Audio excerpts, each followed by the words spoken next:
उत्तर प्रदेश के पूर्व मुख्यमंत्री मुलायम सिंह यादव के छोटे बेटे प्रतीक यादव का लखनऊ में निधन हो गया। अचानक उनकी मौत हो गई।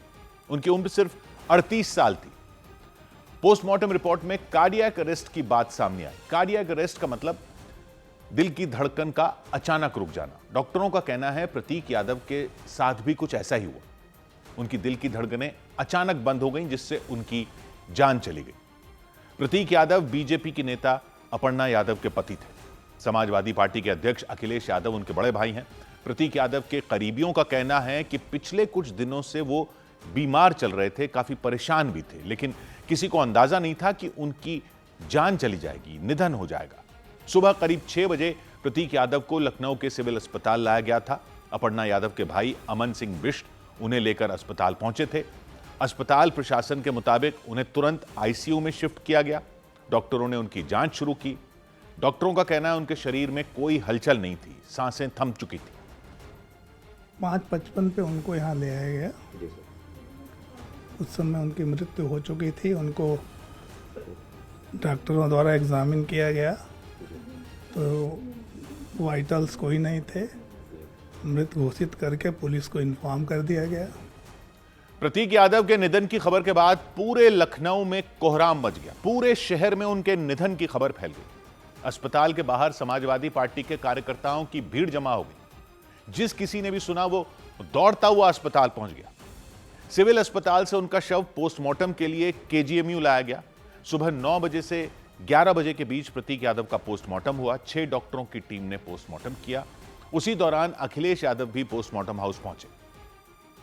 यहाँ पर तस्वीरों में देखिए अखिलेश यादव पहुंच गए हैं, जिनके लिए काफी शॉकिंग है। यहाँ पर देखिए तस्वीरों में अखिलेश यादव समाजवादी पार्टी के राष्ट्रीय अध्यक्ष, उनके छोटे भाई की मौत हुई आज। और देखिए अखिलेश यादव इस वक्त पोस्टमार्टम हाउस में अंदर जाते हुए। अखिलेश यादव ने डॉक्टरों से बात की, प्रतीक यादव के शव को देखा, उनके ड्राइवर से बातचीत की। करीब 45 मिनट बाद वो पोस्टमार्टम हाउस से निकल गए। जाने से पहले उन्होंने प्रतीक यादव के निधन पर दुख जताया। एक बहुत अच्छा लड़का जो अपने मेहनत से कुछ करना चाहता था, बहुत दुखद है वो आज हमारे बीच नहीं है। अस्पताल के सूत्रों के मुताबिक पोस्टमार्टम के दौरान डॉक्टरों को प्रतीक यादव के शरीर पर चोट के कई निशान मिले। हालांकि उस वक्त तक मौत की वजह साफ नहीं हो सकी थी। इसी वजह से डॉक्टरों ने विसरा सुरक्षित रख लिया और पोस्टमार्टम के बाद प्रतीक यादव के शव को घर ले जाया गया। उनकी मौत के बाद परिवार वाले सदमे में चले गए। उनको यकीन ही नहीं हुआ कि प्रतीक यादव इस दुनिया में नहीं रहे, उनकी मौत हो चुकी है। परिवार के करीबियों, रिश्तेदारों के मुताबिक प्रतीक यादव सुबह के वक्त घर में अचानक गिर गए थे और घर के किचन में बेहोशी की हालत में मिले थे। जब यह घटना हुई उस वक्त प्रतीक यादव की पत्नी अपर्णा यादव घर पर नहीं थी, वो असम में थी। हेमंत बिस्व शर्मा के शपथ ग्रहण समारोह में शामिल होने के लिए वो गुवाहाटी गई हुई थी। सिविल अस्पताल के सूत्रों का कहना है सुबह करीब 5 बजे प्रतीक यादव के घर से अस्पताल में फोन किया गया था। प्रतीक यादव बीमार हैं, उन्हें मदद की जरूरत है, ऐसा कहते हुए तुरंत डॉक्टर भेजने की बात कही गई थी। सिविल अस्पताल से एक टीम उनके घर गई। सूत्र बताते हैं प्रतीक यादव की घर पर ही मौत हो चुकी थी। बाद में उन्हें अस्पताल ले आया गया था। प्रतीक यादव के निधन की खबर उनकी पत्नी अपर्णा यादव को दी गई। वो दोपहर करीब 2 बजे असम से लखनऊ पहुंची। कुछ घंटों के बाद प्रतीक यादव की पोस्टमार्टम रिपोर्ट भी आ गई। केजीएमयू ने पोस्टमार्टम रिपोर्ट जारी की। उसके मुताबिक कार्डियक अरेस्ट की वजह से प्रतीक यादव की मौत हुई। मतलब ये कि उनके दिल की धड़कन अचानक रुक गई। पोस्टमार्टम रिपोर्ट में बताया गया उनके फेफड़ों में खून के थक्के बन गए थे। इसी वजह से हार्ट और फेफड़ों ने काम करना बंद कर दिया था, जिससे उनकी मौत हो गई। दिल और फेफड़ों से मिले खून के थक्कों के नमूनों की जांच के लिए सुरक्षित रखा गया। शरीर के अंदरूनी अंगों को भी केमिकल जांच के लिए प्रिजर्व किया गया। प्रतीक यादव के करीबियों के मुताबिक वो पिछले कुछ समय से बीमार चल रहे थे। अखिलेश यादव ने भी मीडिया से बातचीत के दौरान इसका जिक्र किया। लेकिन कुछ दिन पहले मेरी मुलाकात हुई थी, लगभग 2 महीने पहले। उस समय भी मैंने यही कहा था कि अपने स्वास्थ्य का ध्यान रखिए और अपने कारोबार को आगे बढ़ाइए। करीब 15 दिन पहले भी प्रतीक यादव को गंभीर हालत में लखनऊ के एक निजी अस्पताल में भर्ती कराया गया था। डॉक्टरों के मुताबिक वो फेफड़ों की बीमारी से पीड़ित थे। उस बीमारी में खून के थक्के नसों में फंसकर ब्लड सर्कुलेशन को रोक देते हैं। कुछ दिन पहले उनका यहाँ पे एडमिशन हुआ था, जिसमें उनको पल्मोनरी एम्बोलिज्म हो गया था। इसमें ब्लड का क्लॉट जो है धमनियों में जाके जमा हो जाता है लंग्स की, उसकी वजह से उनके हार्ट पे असर आया था। तो कुछ दिन पहले यहाँ पे सांस फूलने की संबंधी प्रॉब्लम से आए थे। केजीएमयू के डॉक्टरों का कहना है कि धमनियों और नसों में खून के जमने की वजह से प्रतीक यादव को कार्डियक अरेस्ट हुआ। पोस्टमार्टम रिपोर्ट के मुताबिक डॉक्टरों को प्रतीक यादव के शरीर पर चोट के 6 निशान भी मिले। उनमें 3 निशान 6 से 7 दिन पुराने बताए गए, जबकि 3 निशान 1 दिन पुराने। डॉक्टरों का कहना है कि जो चोट 1 दिन पुरानी है उससे मौत नहीं हो सकती, लेकिन चोट कैसे लगी, किन हालात में लगी, इसकी जांच की जा रही ताकि मौत के पीछे की पूरी वजह सामने आ सके। दोपहर करीब 1 बजे पोस्टमार्टम हाउस से प्रतीक यादव के शव को घर लाया गया। तब तक उनके अंतिम दर्शन के लिए घर के बाहर लोगों की भारी भीड़ जमा हो गई। समाजवादी पार्टी के नेता और कार्यकर्ता घर के बाहर जमा हो गए। रिश्तेदारों का आना जाना शुरू हो गया। प्रतीक यादव के निधन की खबर मिलने के बाद सबसे पहले अखिलेश यादव की पत्नी डिंपल यादव उनके घर पहुंची, उन्हें श्रद्धांजलि दी, अपर्णा यादव से मुलाकात की। थोड़ी देर बाद राज्य के मुख्यमंत्री योगी आदित्यनाथ भी पहुंचे। उनके साथ मंत्री सुरेश खन्ना भी मौजूद रहे। दोनों ने प्रतीक यादव को श्रद्धांजलि दी। अपर्णा यादव हाथ जोड़कर खड़ी नहीं, योगी आदित्यनाथ ने उन्हें ढांढस बंधाया। अपर्णा यादव ने अपनी दोनों बेटियों को उनसे मिलवाया और करीब 10 मिनट तक मुख्यमंत्री उनके घर पर रुके। योगी आदित्यनाथ के जाने के बाद वहां कई नेता पहुंचे। सभी ने प्रतीक यादव को श्रद्धांजलि दी। उनके अंतिम दर्शन करने के लिए लोगों का तांता लगा रहा। लोगों को यकीन नहीं हो रहा था कि कल तक जो प्रतीक यादव पूरी तरह से ठीक लग रहे थे वो इस दुनिया में नहीं रहे। ये जो आदमी इतना फिजिकली फिट हो, डिप्रेशन जैसी चीज़ तो नहीं, जिस तरीके से वो तफरी करके कुंटलों वजन उठा देते थे जिम में, उस आदमी को डिप्रेशन होगा, ये सब होगा तो हमें तो नहीं लगता है। जितना हम लोगों ने देखा है, हमेशा हंसते मुस्कुराते तफरी करते हुए देखा है। परिवार के करीबी लोगों के मुताबिक प्रतीक यादव को कारोबार में नुकसान हुआ था। उसे लेकर पिछले कुछ वक्त से वो परेशान थे। पोस्टमार्टम हाउस के बाहर खुद अखिलेश यादव ने भी प्रतीक यादव के कारोबार में नुकसान होने की बात का जिक्र किया। जो कारोबार में जो नुकसान होता है उससे कई बार लोग बहुत दुखी हो जाते हैं, वो हमारे बीच नहीं है। जो कानूनी रास्ता है वो हम लोग अपनाएंगे। लखनऊ से लेकर सैफई तक प्रतीक यादव के निधन की खबर से मातम पसर गया। उत्तर प्रदेश के इटावा जिले में सैफई है, मुलायम सिंह यादव का वहीं जन्म हुआ था। श्री मुलायम सिंह यादव जी के छोटे पुत्र प्रतीक यादव जी का आखिरी दिन हो गया। ये खबर सुनते ही हमें काफी दुख हुआ। हमारे आंखों में आंसू आ गए। जवान लड़का था, बच्चा था। प्रतीक यादव का अंतिम संस्कार दोपहर करीब 12:30 बजे किया जाएगा। लखनऊ के कैंट इलाके में मौजूद पिपरा घाट पर उनके अंतिम संस्कार की तैयारी की गई। इसी घाट पर प्रतीक यादव की मां साधना गुप्ता का भी अंतिम संस्कार हुआ था और अब वहीं प्रतीक यादव का भी अंतिम संस्कार होगा।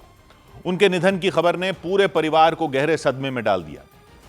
छोटे भाई के निधन के बाद अखिलेश यादव सब कुछ छोड़कर सबसे पहले पोस्टमार्टम हाउस पहुंचे। मुलायम सिंह यादव के भाई रामगोपाल यादव भी लखनऊ में प्रतीक के घर पहुंचे। शिवपाल यादव भी सारे कार्यक्रम रद्द करके सीधे प्रतीक अर्पणा के घर पहुंचे। मुलायम सिंह यादव परिवार का करीब हर सदस्य वहां पहुंच गया। समाजवादी पार्टी के नेताओं और कार्यकर्ताओं की भीड़ जुट गई। सभी प्रतीक यादव की अचानक हुई मौत से दुखी नजर आए। परिवार के सदस्यों को तो मानो विश्वास नहीं हो रहा था कि प्रतीक यादव उनके बीच नहीं रहे। उत्तर प्रदेश के सबसे बड़े सियासी परिवार के सदस्य प्रतीक यादव सियासी दांव-पेच से हालांकि दूर होते थे, अपने कारोबार में व्यस्त रहते थे। 7 जुलाई 1987 को उनका जन्म हुआ था फर्रुखाबाद में। उनकी मां साधना गुप्ता थी और पिता उनके चंद्र प्रकाश गुप्ता थे, जो फर्रुखाबाद के ही एक बड़े कारोबारी थे। चंद्र प्रकाश गुप्ता और साधना गुप्ता की शादी 4 जुलाई 1986 को हुई थी। 1 साल बाद प्रतीक का जन्म हुआ था, लेकिन दोनों का रिश्ता ज्यादा दिन नहीं चल सका था। 1990 में दोनों का तलाक हो गया था। साधना गुप्ता पति से अलग होने के बाद लखनऊ में अपने बेटे के साथ रहने लगी थीं। सीबीआई के एक रिकॉर्ड से पता चला कि उन्होंने 1994 में अपने घर का पता मुलायम सिंह यादव का आधिकारिक निवास बताया था। उस वक्त के अखबारों में मुलायम सिंह यादव और साधना गुप्ता के रिश्ते को लेकर कुछ खबरें भी छपी थी। बाद में मुलायम सिंह यादव ने 2003 में साधना गुप्ता के साथ शादी कर ली थी। 2007 में दुनिया को साधना गुप्ता के बारे में आधिकारिक तौर पर उस वक्त खबर लगी थी जब मुलायम सिंह यादव ने बाकायदा सुप्रीम कोर्ट को बताया था कि साधना उनकी पत्नी है और उनके बेटे प्रतीक को वो अपने बेटे के तौर पर स्वीकार करते हैं। और मुलायम सिंह यादव के इस रिश्ते को परिवार ने भी स्वीकार किया। अखिलेश यादव ने प्रतीक यादव को सौतेला भाई न मानकर हमेशा छोटे भाई जैसा माना। प्रतीक की शुरुआती पढ़ाई लिखाई लखनऊ में ही हुई। अलग अलग स्कूलों में पढ़ने के बाद उन्होंने लखनऊ यूनिवर्सिटी से ग्रेजुएशन किया। इसके बाद वो एमबीए करने के लिए ब्रिटेन चले गए थे। वहां की लीड्स यूनिवर्सिटी से एमबीए करने के बाद वो लखनऊ लौटे और परिवार के दूसरे सदस्यों की तरह सियासी मैदान में न उतरकर अपना उन्होंने कारोबार शुरू किया। लेकिन लखनऊ में पढ़ाई के दौरान उनकी दोस्ती अपर्णा बिष्ट से हुई थी। दोनों की शादी के बाद अपर्णा बिष्ट अपर्णा यादव बन गई। अपर्णा के पिता अरविंद सिंह बिष्ट लखनऊ में वरिष्ठ पत्रकार थे। खबरों के मुताबिक प्रतीक और अपर्णा लखनऊ में अलग अलग स्कूलों में पढ़ते थे, लेकिन दोनों के कुछ कॉमन दोस्त थे, मतलब जो प्रतीक को भी जानते थे और अपर्णा को भी जानते थे। दोनों की मुलाकात भी होती रहती थी और 2001 में एक दोस्त के घर हुई जन्मदिन की पार्टी के दौरान दोनों की मुलाकात हुई तो प्रतीक ने अपर्णा से उनकी ईमेल आईडी मांगी। उस दौर में मोबाइल फोन का उतना चलन नहीं था। तो खबरें बताती हैं कि अपर्णा को उस वक्त यह भी नहीं पता था कि प्रतीक यादव का परिवार यूपी का सबसे रसूखदार और राजनीतिक तौर पर शक्तिशाली परिवार है। ईमेल के जरिए अपर्णा को उन्होंने प्रपोज किया था और अपर्णा ने हां कर दी थी। दोनों करीब 11 साल तक एक दूसरे के साथ उनकी दोस्ती रही। बाद में अपर्णा ने अपने घर वालों को शादी के लिए मनाया।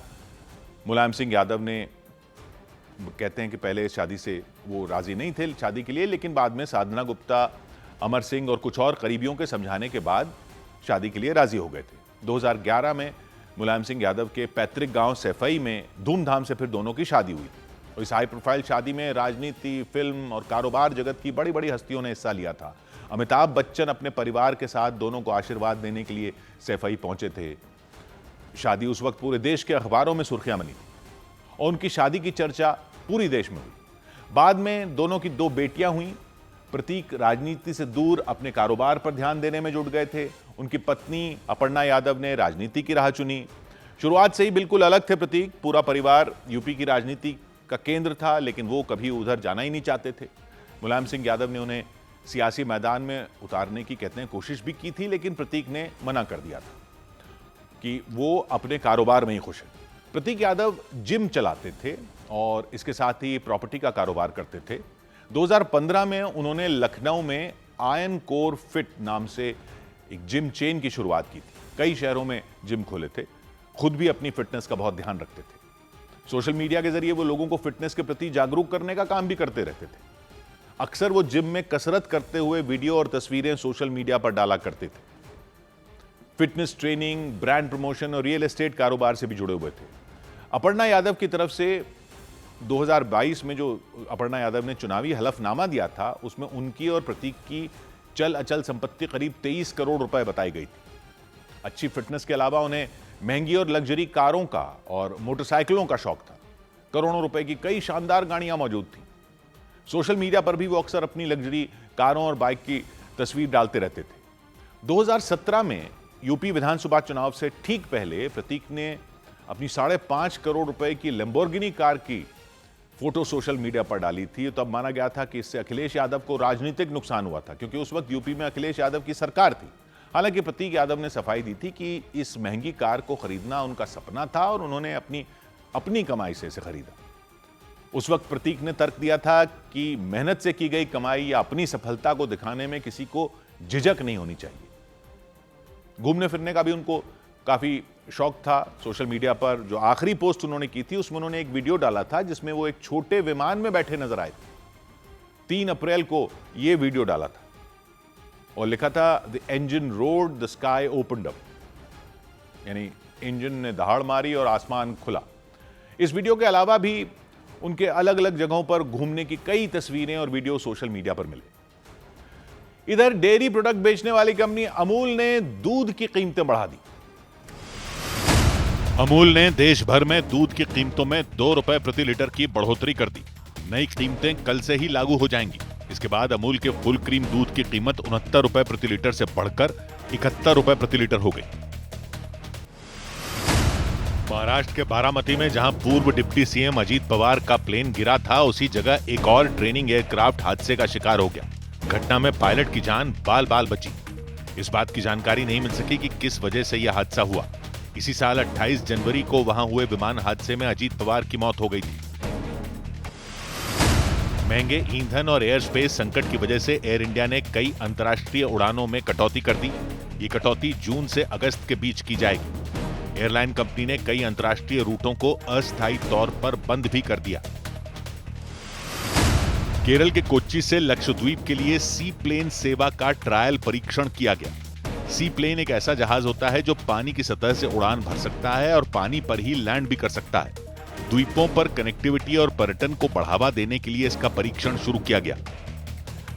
उधर नीट परीक्षा के पेपर लीक मामले की जांच कर रही सीबीआई ने कई राज्यों में छापेमारी की। परीक्षा को करवाने वाली एजेंसी के दिल्ली वाले दफ्तर, एनटीए के दिल्ली वाले दफ्तर भी सीबीआई पहुंची। 11 आरोपी गिरफ्तार हो चुके हैं इस केस में। सबसे ज्यादा गिरफ्तारियां बिहार से हुई। 7 आरोपी वहां पकड़े गए। सूत्र बता रहे हैं पेपर लीक का मास्टरमाइंड कोई राजा बाबू नाम का व्यक्ति हो सकता है। उसकी गिरफ्तारी के लिए बिहार के कई जिलों में छापेमारी शुरू कर दी गई। नीट परीक्षा के प्रश्न पत्र के लिए 50-50 लाख रुपए की डील हुई थी, ऐसी खबरें आ रही। एडवांस के तौर पर कई छात्रों से 2 से 5 लाख रुपए तक ले लिए गए थे। 3 मई को परीक्षा हुई थी। पेपर लीक आरोप लगने के बाद एक रोज पहले परीक्षा को रद्द कर दिया गया। दोबारा परीक्षा होगी। इस सब के बीच सीबीआई ने अपनी कई स्पेशल टीमें अलग अलग राज्यों में भेज दी। पेपर सबसे पहले कहां से बाहर आया यह पता करने के लिए किन किन लोगों तक पहुंचाया गया, कौन कौन इसमें शामिल थे, कितने रुपयों में डील हुई।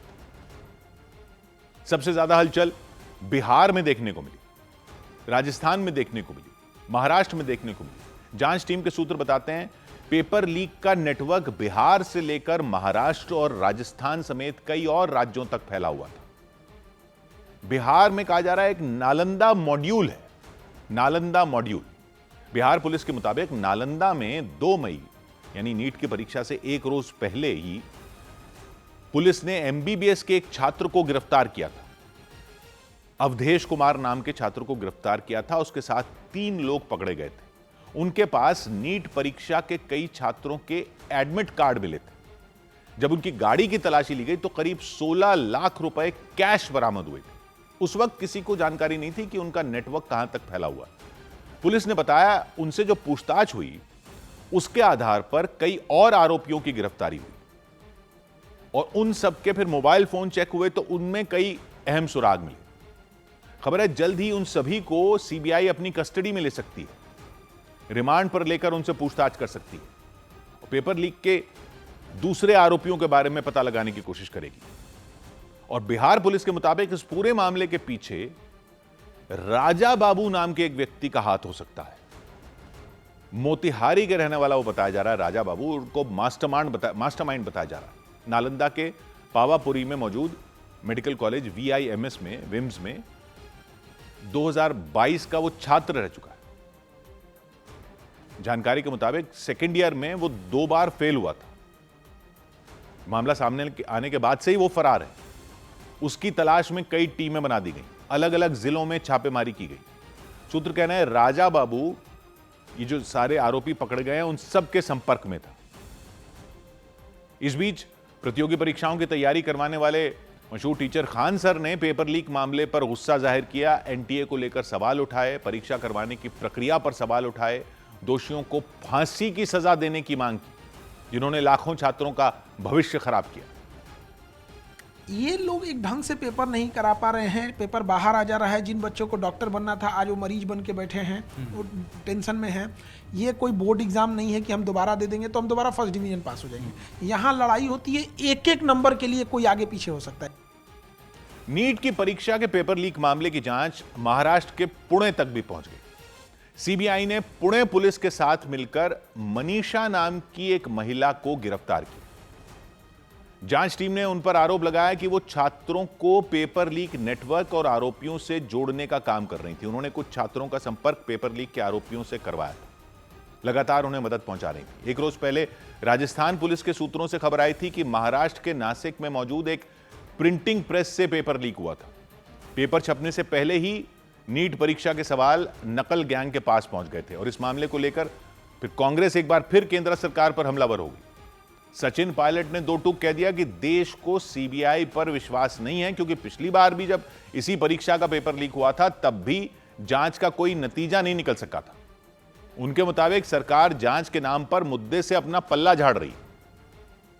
देश को विश्वास नहीं है सीबीआई के ऊपर, पहली बात तो, क्योंकि सीबीआई तो जांच 2 साल पहले भी कर रही थी इसी परीक्षा की, उसका कोई परिणाम नहीं आया है, इस बार रद्द कर दी है।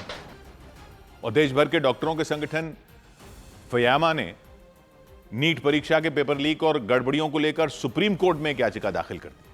मांग की कि नीट परीक्षा करवाने वाली जो एजेंसी है एनटीए, इसको भंगी कर दिया जाए। इस परीक्षा के लिए सुप्रीम कोर्ट की निगरानी में एक कमेटी का गठन किया जाए ताकि यह सुनिश्चित हो सके कि फिर इस परीक्षा में कोई गड़बड़ी ना हो, फिर परीक्षा के पेपर लीक ना हो, फिर लाखों छात्रों का भविष्य बर्बाद ना हो।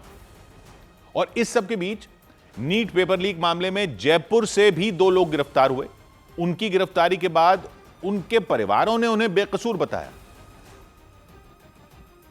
जयपुर के जमवारमगढ़ में 2 लोगों को गिरफ्तार किया गया, दिनेश और मांगीलाल, दोनों भाई हैं। आरोपी दिनेश का बेटा सीकर में रहकर नीट की तैयारी कर रहा था, यह पता चल रहा है। इस बार उसने भी नीट की परीक्षा दी थी। आरोप लगा कि दिनेश और मांगीलाल ने गुरुग्राम से 30 लाख रुपए में नीट का पेपर खरीदा। सबसे पहले अपने बेटे को दिया, इसके बाद सीकर में कई और बच्चों को बेचा। हालांकि दिनेश की पत्नी ने इन आरोपों को झूठा बताया। उनके मुताबिक उनके बेटे ने पूरी मेहनत से नीट परीक्षा की तैयारी की थी, उसे कोई पेपर नहीं मिला था। नहीं, ये कोई नहीं है, मैं पढ़ाने वाली, मेरे बच्चे को मैं हूं ना ध्यान रखने वाली। किसी का कहने का क्या है। आप सीकर में साथ में थे? हाँ, साथ में रहती थी, मेरे बच्चों को पढ़ाने में मैं ही तो हूँ। जानकारी मिली कि दिनेश के बड़े भाई मांगीलाल ने 2 बेटे, पिछली बार नीट परीक्षा में 2 बेटे पास हो गए थे। उनके परिवार के ही 2 और बच्चों का सिलेक्शन भी हो गया था। इसके बाद दोनों भाइयों के ऊपर शक और गहरा हो गया। इसी परिवार के 4 बच्चे पिछली बार भी नीट में सेलेक्ट हुए थे, इसलिए आशंका बढ़ गई कि क्या ये गैंग से जुड़े हुए थे, गुरुग्राम गैंग से, और पहले से पेपर खरीदने बेचने का काम कर रहे थे। इन आरोपों से मांगीलाल की पत्नी ने साफ इनकार किया। उन्होंने कहा कि उन्हें नीट का पेपर लीक होने के बारे में कोई जानकारी ही नहीं है। हमको बिल्कुल भी अनुमान ही नहीं है कि पेपर खरीदा हुआ है या कहीं, कुछ भी नहीं आया हमारे पास। तो पेपर का बिल्कुल भी कुछ भी नहीं आया हमारे पास, तो इस चीज की हमको खबर ही नहीं है। न्यूज़ 18 की टीम दिनेश और मांगीलाल के घर पहुंची। उनका घर बहुत आलीशान दिखा, बड़ा सा गार्डन, 2 गाड़ियां खड़ी नजर आईं। ये एक तरह से गेस्ट हाउस टाइप है, ये बड़ा मकान दूसरी साइड में, और फिर इस साइड में आप देखिए कि ये एक यहाँ पर झूला, कारें, तमाम चीजें। परिवार के मुताबिक दोनों भाई प्रॉपर्टी खरीदने बेचने का काम करते हैं। परिवार का कहना है दोनों भाइयों को जबरदस्ती इस मामले में फंसाया जा रहा है। उनका पेपर लीक से कोई लेना देना नहीं। और नीट परीक्षा के पेपर लीक होने के बाद दिल्ली में एनटीए के दफ्तर के बाहर फिर बीजेपी के छात्र संगठन एबीवीपी ने भी प्रदर्शन किया। एबीवीपी के भी कई कार्यकर्ता एनटीए के दफ्तर के अंदर जाने के लिए आगे बढ़ गए। सुरक्षा बल के जवान वहां पहले से ही तैनात थे, उन्होंने उनका रास्ता रोका। इस पर वहां खूब हंगामा भी हुआ, धक्का मुक्की हुई, अफरा तफरी मची, कई घंटों तक यह बवाल हुआ। कार्यकर्ताओं ने परीक्षा के पेपर लीक हो जाने पर एनटीए पर अपना गुस्सा उतारा कि पेपर लीक के सभी आरोपियों को जल्द पकड़ा जाए, सख्त कार्रवाई की जाए। वो बड़ी संख्या में एनटीए के दफ्तर के बाहर इकट्ठा हो गए। अब बीजेपी के छात्र संगठन के लोग नीट की परीक्षा करवाने वाली एजेंसी के खिलाफ उन्होंने नारे लगाए। हम अपना अधिकार मांगते हैं, हम अपना अधिकार मांगते हैं। बीजेपी की छात्र इकाई एबीवीपी के कार्यकर्ता नारेबाजी करते हुए आगे बढ़ने की उन्होंने कोशिश की, दफ्तर के अंदर जाने की कोशिश की। बैरिकेड वहां लगे हुए थे, भारी तादाद में सुरक्षा बल के जवान तैनात थे। एनटीए के दफ्तर की सुरक्षा वो कर रहे थे, लेकिन एबीवीपी के कई कार्यकर्ता बैरिकेड के ऊपर चढ़ गए, धक्का देकर उन्हें नीचे उतारा गया। कुछ बैरिकेड फांद कर आगे बढ़ गए, तो जवानों ने फिर उन्हें घेर लिया। पुलिस वाले भी उन्हें रोकने में जुट गए। सबने मिलकर बैरिकेड को कसकर पकड़ लिया ताकि दूसरे कार्यकर्ता अंदर न जा सकें। काफी देर तक इस बात को लेकर धक्का मुक्की होती रही, हंगामा होता रहा। एबीवीपी के कार्यकर्ताओं ने आरोप लगाया कि मामले में एनटीए के कुछ अधिकारी शामिल हो सकते हैं, उनकी भूमिका हो सकती है, उनका रोल हो सकता है पेपर लीक में, उनको पकड़ा जाए, सख्त कार्रवाई की जाए ताकि फिर ऐसा पेपर लीक ना हो, छात्रों का भविष्य खराब ना हो। उधर यूथ कांग्रेस के कार्यकर्ता तो प्रदर्शन कर ही रहे हैं। उन्होंने फिर आज प्रदर्शन किया, दिल्ली और मुंबई में सड़कों पर उतरे। उन लोगों ने एनटीए के खिलाफ नारे लगाए, कार्रवाई की मांग की आरोपियों पर, नीट छात्रों को इंसाफ दिलाने की मांग की। और इस मांग को लेकर दिल्ली में यूथ कांग्रेस के कार्यकर्ताओं ने प्रदर्शन किया। पार्टी कार्यालय से मार्च निकालना वो चाहते थे, लेकिन पुलिस ने उन्हें पार्टी ऑफिस के पास ही रोक दिया, वहां बैरिकेडिंग कर दी। उन्हें आगे बढ़ने से रोक दिया गया, जिसके बाद वो लोग पुलिस की बैरिकेडिंग पर चढ़ गए, हंगामा करने लगे।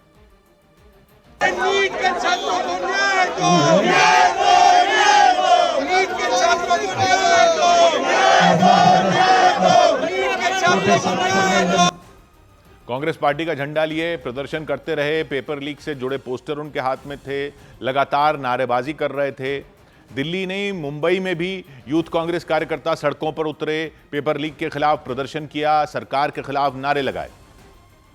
बीजेपी सरकार मुर्दाबाद, मुर्दाबाद, मुर्दाबाद, बीजेपी सरकार मुर्दाबाद।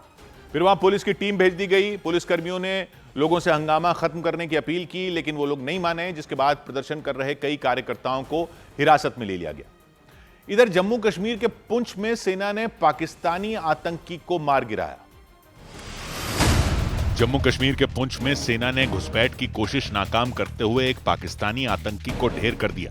तलाशी के दौरान उसके पास से हथियार, गोला बारूद और संदिग्ध चीजें मिली। आतंकी को ढेर करने के बाद सुरक्षा बल ने पूरे इलाके में सर्च ऑपरेशन शुरू कर दिया। जम्मू कश्मीर के किश्तवाड़ में विदेशी आतंकियों की मदद करने के आरोप में 2 लोगों को गिरफ्तार कर लिया गया। पुलिस के मुताबिक ये लोग विदेशी आतंकियों को छिपने के लिए ठिकाना देते थे और उनकी मदद करते थे।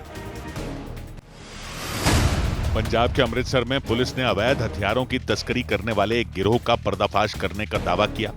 पुलिस ने गिरोह में शामिल 5 लोगों को गिरफ्तार कर लिया और उनके पास से कई अवैध हथियार बरामद करने का दावा किया।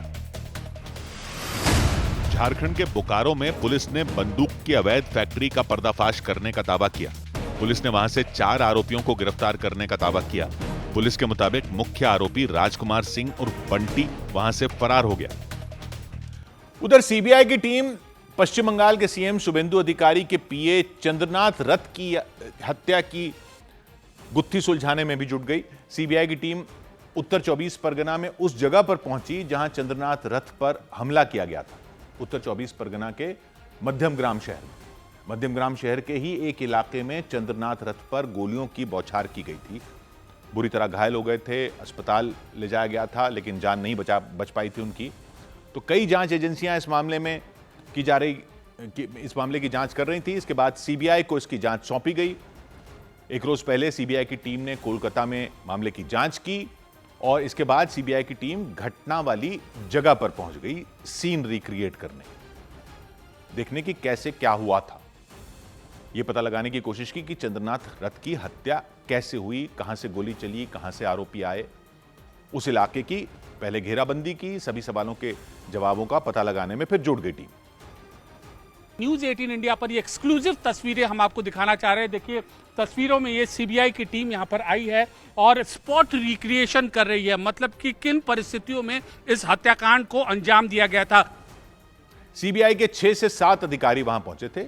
सबसे पहले उस इलाके को उसको घेराबंदी की गई, सड़क की मार्किंग की, सड़क पर जगह जगह गोलियों के निशान मिले, उन निशानों की मार्किंग की गई। 10 गोलियों के निशान मिले। हमले के वक्त चंद्रनाथ रथ जहां से निकल रहे थे, जहां से आरोपियों ने गोली चलाई, उसके बीच की दूरी मापी गई, जगह जगह बोर्ड लगा दिए गए। उस इलाके में रहने वाले लोगों से भी पूछताछ की, उनसे घटना से जुड़े सवाल पूछे गए। तो जानकारी के मुताबिक सीबीआई की टीम कई घंटों तक उस इलाके में मौजूद रही। इधर पंजाब के मुख्यमंत्री भगवंत मान के ऑफिस को बम से उड़ाने की धमकी मिलने से सनसनी मच गई। पंजाब के मुख्यमंत्री भगवंत मान के दफ्तर को बम से उड़ाने की धमकी मिली। ईमेल के जरिए बीजेपी के प्रदेश अध्यक्ष सुनील जाखड़ और बीजेपी के दफ्तर समेत दिल्ली में मौजूद बीजेपी मुख्यालय को भी इसी तरह की धमकी दी गई। बाद में इन सभी जगहों की सुरक्षा बढ़ा दी गई। पंजाब स्कूल एजुकेशन बोर्ड ने 12वीं की बोर्ड परीक्षा का रिजल्ट जारी कर दिया। 12वीं में 91.46% छात्र पास हुए। लड़कियों ने लड़कों की तुलना में अच्छा प्रदर्शन किया। 94.73% छात्राओं को कामयाबी मिली, तो वहीं 88.52% छात्रों ने परीक्षा पास की। पंजाब के जालंधर में 61 साल की एक महिला ने 10वीं क्लास की परीक्षा पास की। पंजाब स्कूल शिक्षा बोर्ड की परीक्षा में उन्होंने 650 में 500 अंक हासिल किए। उनके मुताबिक जब उनकी शादी हुई थी तब लड़कियों को ज्यादा पढ़ने की आजादी नहीं थी। परीक्षा पास करने के बाद उन्होंने 12वीं और ग्रेजुएशन करने की भी इच्छा जताई। सीबीएसई ने 12वीं बोर्ड परीक्षा का रिजल्ट जारी कर दिया। इस बार 12वीं का रिजल्ट 85% से ज्यादा रहा, लेकिन ये पिछले साल से 3% कम है। इस बार भी लड़कियों ने लड़कों से बाजी मार ली। 88.86% लड़कियों ने 12वीं की परीक्षा पास की, जबकि लड़कों का रिजल्ट 82.23% रहा। उधर बिहार के मुंगेर जिले में कुछ लोगों पर एक स्कूल के अंदर शराब पीने के आरोप लगे। शराबबंदी है बिहार में, स्कूल के अंदर शराब पीने के आरोप लगे। शिक्षा विभाग ने जांच के आदेश दे दिए। स्कूल के सिक्योरिटी गार्ड पर भी आरोप लगा कि वो शराब पार्टी जो हुई थी उसमें शामिल थे। सिक्योरिटी गार्ड पर भी यही आरोप लगा। देर रात वो लोग चोरी छिपे क्लासरूम में शराब पी रहे थे, यह आरोप। खबर मिली तो लोगों ने नाराजगी जताई, स्कूल की सुरक्षा पर सवाल उठाए, शिक्षा विभाग से कार्रवाई की अपील की, क्योंकि वो लोग सरकारी स्कूल के अंदर शराब की बोतल के साथ नजर आए। स्कूल के क्लासरूम में बैठे नजर आए। बेंच और डेस्क पर जिस पर बच्चे पढ़ते हैं उस पर शराब की बोतल रखी दिखी। प्लास्टिक के ग्लास में भी शराब रखी हुई दिखाई दी और एक युवक सबका वीडियो बना रहा। पास में एक व्यक्ति खड़े थे, वो स्कूल के सिक्योरिटी गार्ड बताया गया। उन पर आरोप लगा कि वो भी शराब पी रहे थे, जबकि वो वहां पर नाइट ड्यूटी पर थे, सिक्योरिटी पर। स्कूल की सुरक्षा की जिम्मेदारी उनकी थी। मुंगेर जिले के असरगंज नगर पंचायत का यह मामला था। स्कूल में शराब पीने के आरोपों के बाद शिक्षा विभाग ने तुरंत एक्शन लिया, मामले की जांच के आदेश दिए। जो वीडियो दिखाया जा रहा है, हेडमास्टर से भी पूछताछ की गई है और प्रखंड शिक्षा पदाधिकारी को भी जांच के निर्देश दिए गए। शिक्षा विभाग ने भरोसा दिया कि जांच के बाद आरोपियों के खिलाफ सख्त कार्रवाई होगी, उन पर मुकदमा दर्ज किया जाएगा। जिला शिक्षा पदाधिकारी ने स्कूल के सिक्योरिटी गार्ड से भी पूछताछ के आदेश दिए और जिले के सभी स्कूलों को कड़ी चेतावनी दी कि स्कूल परिसर की निगरानी की जाए ताकि ऐसी हरकत कहीं और न हो।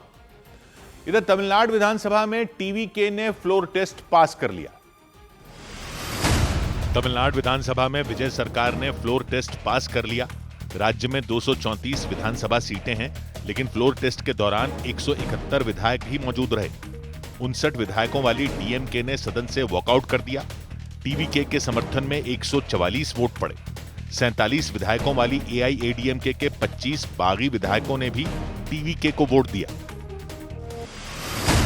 तमिलनाडु के नए मुख्यमंत्री विजय ने अपने जोशी राधन पंडित वेट्रीवेल को ओएसडी के पद से हटा दिया। एक दिन पहले ही विजय ने उन्हें ओएसडी बनाया था। खबर है कि विजय ने विपक्ष और सहयोगी दलों के विरोध के बाद उन्हें पद से हटाया।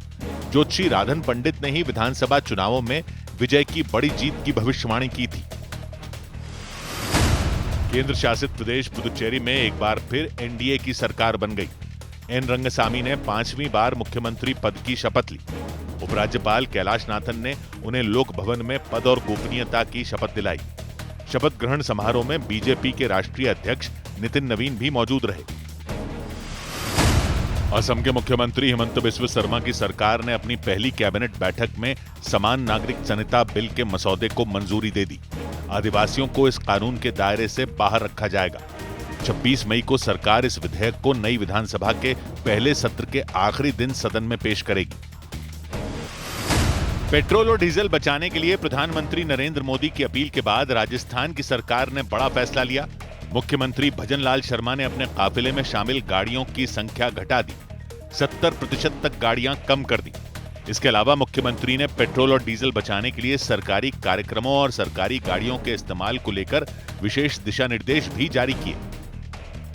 उधर पीएम मोदी की अपील के बाद कई नेताओं ने अपने काफिले की गाड़ियां कम कर दी। कुछ मंत्री एक साथ सफर करते नजर आए। कई मंत्रियों ने पब्लिक ट्रांसपोर्ट का इस्तेमाल करना शुरू कर दिया। पीएम ने पेट्रोल और डीजल की बचत करने की अपील की थी, ज्यादा से ज्यादा पब्लिक ट्रांसपोर्ट का इस्तेमाल करने की अपील की थी। इसीलिए प्रधानमंत्री ने अपना खुद का काफिला भी कम करने का आदेश दे दिया, जिसके बाद प्रधानमंत्री मोदी के काफिले में सिर्फ 2 गाड़ियां चलती दिखाई दी। गृहमंत्री अमित शाह के काफिले की गाड़ियां भी कम हो गई। पेट्रोल डीजल के बजाय ईवी यानी इलेक्ट्रिक गाड़ियों की संख्या बढ़ा दी गई।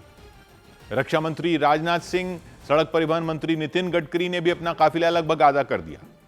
नितिन गडकरी ने तो बस से सफर करने का भी फैसला किया। उन्होंने बताया वो कई परियोजनाओं का जायजा लेने जाने वाले थे। प्रधानमंत्री की अपील के बाद उन्होंने बस से वहां जाने का फैसला किया। इसके अलावा दिल्ली की मुख्यमंत्री ने भी अपना काफिला 70% तक कम कर दिया। उनके काफिले में 12 गाड़ियां चलती थीं, अब सिर्फ 4 चलेंगी। दिल्ली के सभी मंत्रियों को भी कम से कम सरकारी गाड़ियों का इस्तेमाल करने का निर्देश दिया उन्होंने। मुख्यमंत्री महोदय ने कल ही ऑनलाइन कॉल की थी सभी मंत्रियों के साथ और उसमें निर्देश दिए गए कि सभी लोग न्यूनतम सरकारी गाड़ियों का इस्तेमाल करेंगे और ज्यादा से ज्यादा सार्वजनिक परिवहन। दिल्ली के सड़क परिवहन मंत्री खुद बस से सफर करते नजर आए। उन्होंने कहा है उससे उन्हें दिल्ली की बसों की कमियों के बारे में भी पता चलेगा और प्रदूषण भी कम होगा। मैं आज बस में आया, अपनी डीटीसी बस में आया और ये कहते हुए मुझे अच्छा लगा कि बसों की कमी तो नहीं है, सुविधाजनक बसें हमारी हैं। दूसरी तरफ बिहार में मंत्रियों ने कार पूलिंग शुरू कर दी। कई मंत्री एक साथ एक ही गाड़ी में सफर करते दिखे। 3 मंत्री लखेंद्र पासवान, संजय सिंह, संजय पासवान एक ही गाड़ी से जाते दिखाई दिए। एक ही गाड़ी से हम सभी तीनों मंत्री हाजीपुर की ओर महुआ चलेंगे। अभी ये देश के माननीय प्रधानमंत्री जी का जो आह्वान है, गाड़ी पर पेट्रोल डीजल को कम जलाना है। मध्य प्रदेश के उज्जैन में निरीक्षण के लिए निकले अधिकारियों ने तो एक बस बुक कर ली। अलग अलग गाड़ियों के बजाय वो एक ही बस से निरीक्षण करने पहुंच गए। बस में हम लोग सब लोग सवार होकर जा रहे हैं और बाकी जो गाड़ियां हैं वो सब अपने अपने कार्यालयों में रहेंगी और जिससे ईंधन की भी बचत होगी। महाराष्ट्र के सीएम देवेंद्र फडणवीस ने प्रधानमंत्री की अपील के बाद कई मंत्रियों के दौरे रद्द कर दिए। उन्हें वीडियो कॉन्फ्रेंसिंग से बैठक करने के निर्देश दिए। इसके अलावा उन्होंने मंत्रियों से अपना काफिला कम करने, इलेक्ट्रिक गाड़ियों का इस्तेमाल करने को कहा। महाराष्ट्र के डिप्टी सीएम एकनाथ शिंदे भी इलेक्ट्रिक गाड़ी में सफर करते नजर आए। इधर खबर आई कि सुबह से दिल्ली में होने वाली ब्रिक्स देशों के विदेश मंत्रियों की बैठक में चीन की तरफ से वहां के राजदूत शामिल होंगे। सुबह से होने वाली ब्रिक्स देशों के विदेश मंत्रियों की बैठक के लिए कई देशों के प्रतिनिधि नई दिल्ली पहुंच गए। कजाकिस्तान और ब्राजील के विदेश मंत्रियों का दिल्ली पहुंचने पर गर्मजोशी से स्वागत किया गया। चीन की तरफ से भारत में चीन के राजदूत बैठक में हिस्सा लेंगे। विदेश मंत्री एस जयशंकर रूस समेत 5 देशों के विदेश मंत्रियों से दिल्ली में मुलाकात करेंगे। ये सभी ब्रिक्स की बैठक में हिस्सा लेने के लिए भारत पहुंचे हैं। एस जयशंकर की पहली बैठक दक्षिण अमेरिकी देश चिली के विदेश मंत्री के साथ सुबह होगी। इसके बाद वो मालदीव, दक्षिण अफ्रीका, ब्राजील और रूस के विदेश मंत्रियों से भी मिलेंगे। पश्चिम एशिया में जारी तनाव के बीच ईरान के विदेश मंत्री अब्बास अराक्ची भारत दौरे पर आएंगे। वो उभरती अर्थव्यवस्थाओं वाले देशों के संगठन ब्रिक्स के विदेश मंत्रियों की बैठक में शामिल होंगे। बैठक सुबह से शुरू होगी। इस यात्रा के दौरान वो प्रधानमंत्री नरेंद्र मोदी से भी मुलाकात करेंगे। भारत और ईरान के बीच दिल्ली में द्विपक्षीय बातचीत हुई। इस दौरान पश्चिम एशिया के हालात और मौजूदा घटनाक्रम पर चर्चा की गई। दोनों देशों ने क्षेत्रीय और अंतर्राष्ट्रीय मुद्दों पर सहयोग जारी रखने पर जोर दिया। ब्रिक्स के मंच से ईरान ने अमेरिका की एकतरफा पाबंदियों के खिलाफ जोरदार आवाज उठाई। ईरान के उप विदेश मंत्री ने ब्रिक्स देशों से अपील की कि वो सभी देशों को बराबरी और सम्मान दिलाने में मदद करें और किसी पर दबाव की राजनीति न होने दें। उधर पश्चिम एशिया में बढ़े टकराव के बीच अमेरिका के राष्ट्रपति डोनाल्ड ट्रंप 3 दिन के चीन दौरे पर पहुंचे। वहां उनका भव्य स्वागत हुआ। चीन के उपराष्ट्रपति उनके स्वागत के लिए एयरपोर्ट पर पहुंचे। डोनाल्ड ट्रंप अपने साथ दुनिया की सबसे बड़ी कंपनियों के सीईओ और अरबपतियों को लेकर चीन पहुंचे हैं। कयास लगाया गया कि अमेरिका चीन के साथ लाखों करोड़ों डॉलर की बिजनेस डील करने वाला है।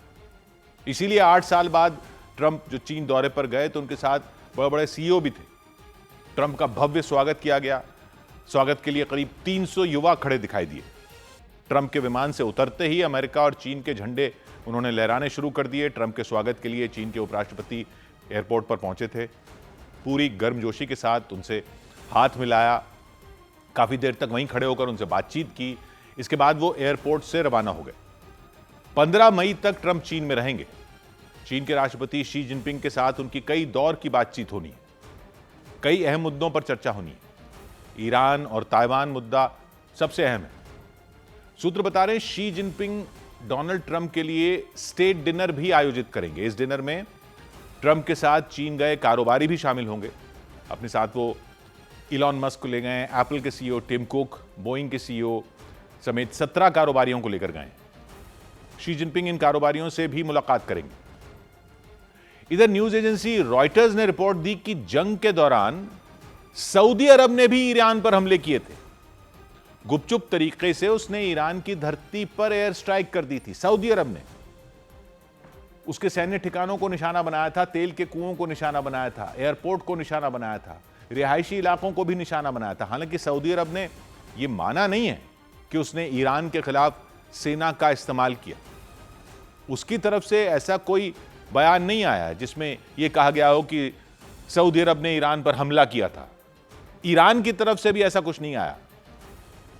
लेकिन रिपोर्ट कह रही है ईरान से बदला लेने के लिए सऊदी अरब ने भी हवाई हमले किए थे। और यह पश्चिम एशिया के 2 अधिकारियों का हवाला दिया गया इस रिपोर्ट में कि उन्होंने बताया कि ईरान पर सऊदी अरब ने जो हमले किए थे वो मार्च महीने के अंतिम दिनों में किए गए थे। यानी युद्ध को जब 1 महीना बीत रहा था। 28 फरवरी को हमले शुरू किए थे अमेरिका और इजराइल ने ईरान पर। ईरान ने अमेरिका और इजराइल पर हमले तो किए ही थे, मतलब अमेरिका के ठिकानों पर हमले तो किए ही थे। पश्चिम एशिया के उन देशों पर बमबारी की थी जहां अमेरिका के एयरबेस हैं, उसके सैन्य अड्डे मौजूद हैं।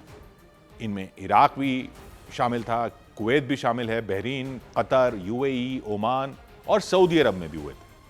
ईरान की सेना ने इन सभी देशों में मिसाइल और ड्रोन धमाके किए थे। सऊदी अरब की तो ऑयल रिफाइनरियों तक ईरान की मिसाइलें पहुंच गई थी।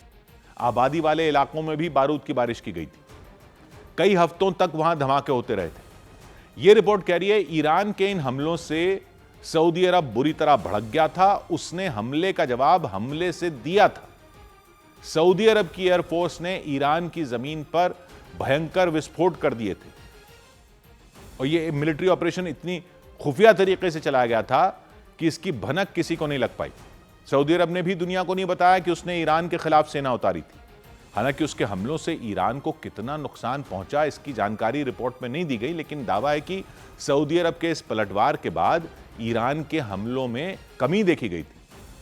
उसने सऊदी अरब के खिलाफ हमले कम कर दिए थे। और सिर्फ सऊदी अरब ही नहीं बल्कि उसके पड़ोसी यूएई ने भी ईरान में एयर स्ट्राइक की थी। यह अमेरिका के अखबार द वॉल स्ट्रीट जर्नल ने खबर दी कि युद्ध के दौरान यूएई ने भी गुपचुप तरीके से ईरान की धरती पर हवाई हमला किया था। ईरान के खिलाफ यूएई का यह ऑपरेशन बेहद गोपनीय था, किसी को इसकी भनक नहीं लगी। लेकिन इस हमले के बाद भी यूएई की तरफ से कोई बयान जारी नहीं किया गया। न ही यूएई ने यह स्वीकार किया कि उसने ईरान की धरती पर हवाई हमला किया था। युद्ध के दौरान ईरान ने यूएई पर कई हमले किए थे। अमेरिका के सैन्य अड्डों को निशाना बनाया था, अमेरिकी कंपनियों के दफ्तरों को भी निशाना बनाया था, जिससे यूएई को काफी नुकसान हुआ था। और यह रिपोर्ट कह रही है कि यूएई ने उन्हीं हमलों का जवाब देने के लिए फिर ईरान को निशाना बनाया था। ईरान के लवान द्वीप पर हवाई हमला किया था, वहां मौजूद तेल की रिफाइनरी पर हवाई हमला किया था और फिर लवान द्वीप में तबाही मच गई थी। तेल रिफाइनरी में भीषण आग लग गई थी। यह रिपोर्ट बता रही है यूएई ने यह हमला 8 अप्रैल को किया था। उसी दिन अमेरिका के राष्ट्रपति डोनाल्ड ट्रंप ने युद्ध विराम की घोषणा की थी। यानी युद्ध विराम की घोषणा होने से पहले ही यूएई ने ईरान पर मिसाइलों से हमला कर दिया था और इस हमले के कुछ घंटों के बाद ही ईरान की आईआरजीसी सेना ने फिर यूएई पर हमला कर दिया था। वहां अमेरिकी कंपनियों के दफ्तरों को निशाना बनाया था, जिसमें यूएई में नुकसान होने की खबर सामने आई थी। लेकिन यूएई ने कभी इसके बारे में नहीं बताया। वहीं इजराइल के अखबार द जेरूसलम पोस्ट ने खबर दी कि ईरान युद्ध के दौरान इजराइल की खुफिया एजेंसी मोसाद के चीफ ने यूएई का दौरा किया था। वो 2 बार यूएई के दौरे पर गए थे। अमेरिका के अखबार द वॉल स्ट्रीट जर्नल ने खबर दी कि मोसाद चीफ का यह दौरा मार्च और अप्रैल महीने में हुआ था। वो रिपोर्ट कह रही है अप्रैल महीने में ही यूएई ने ईरान पर हमला किया था, यानी हमले के कुछ दिनों पहले ही मोसाद चीफ यूएई गए थे। तो इन अटकलों के मुताबिक उसी दौरान ईरान पर हमले की रणनीति बनी और यूएई ने ईरान के लवान द्वीप पर हमला कर दिया। लेकिन अभी तक इस बारे में कोई भी आधिकारिक जानकारी या बयान नहीं दिया गया। ना यूएई ने इस पर कुछ कहा है, ना ही इजराइल की तरफ से कुछ कहा गया है, ना ही ईरान ने कुछ कहा।